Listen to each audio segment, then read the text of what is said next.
हमारे चैनल पर आपको हमेशा अनसुनी और रोचक कथाएं सुनने को मिलती हैं।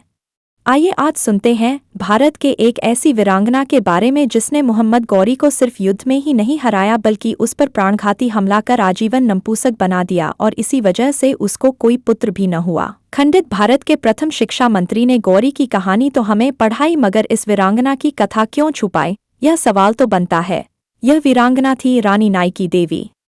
उनका विवाह गुजरात के चालुक्य शासक अजय पाल से हुआ था और उनका बेटा मूलराज था, जो बाद में अपने पिता की मृत्यु के बाद सन 1175 में राजा बना। उस समय वह अल्पवयस्क था और इस वजह से नाइकी देवी उसकी बेटे की संरक्षक बनी। उसी साल सन 1175 में मोहम्मद गौरी ने चालुक्यों की राजधानी पाटन पर हमला कर दिया। लोभी गौरी को लगा एक अबोध बालक और उसकी अबला माँ उसका क्या प्रतिकार करेगी। गौरी ने नाइकी देवी को 3 शर्तों के साथ समर्पण का प्रस्ताव दिया। प्रथम, इस्लाम स्वीकार करना, द्वितीय, मोहम्मद गौरी से निकाह करना और तीसरी शर्त पाटन का संपूर्ण धन्य धान्य मोहम्मद गौरी को दे देना। चतुर महारानी ने दूत से कहा, जाकर गौरी को बता दो, मुझे सारी शर्तें स्वीकार हैं। मगर दूत के जाते ही रानी नाइकी देवी ने सेना सजानी शुरू कर दी। आपको जानकर आश्चर्य होगा, उस समय भी देशद्रोही डी-एस्केलेट गैंग कार्यरत थी। महारानी के खुद के सेनाध्यक्ष ने उन्हें गौरी से लड़ने की जगह समझौता करने की सलाह दी।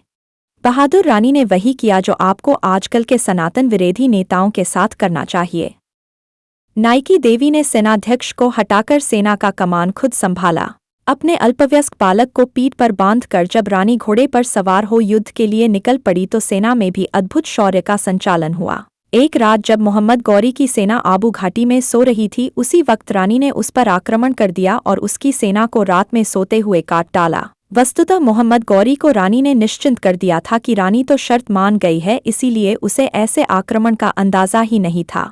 अपनी सेना तबाह होता देख कायर गौरी अपनी जान बचाने के लिए भागा। रानी ने अपने कटार से उसको ऐसी जगह घाव दिया कि मोहम्मद गौरी आजीवन नपुंसक हो गया। इसीलिए मोहम्मद गौरी को कोई संतान नहीं हुई और इस तरह रानी नाइकी देवी ने मोहम्मद गौरी को करारी हार दी और अपने साम्राज्य की रक्षा की।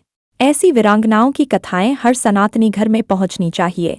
अतः इस वीडियो को अधिक से अधिक शेयर करें। चैनल को भी सब्सक्राइब कर लें। धन्यवाद।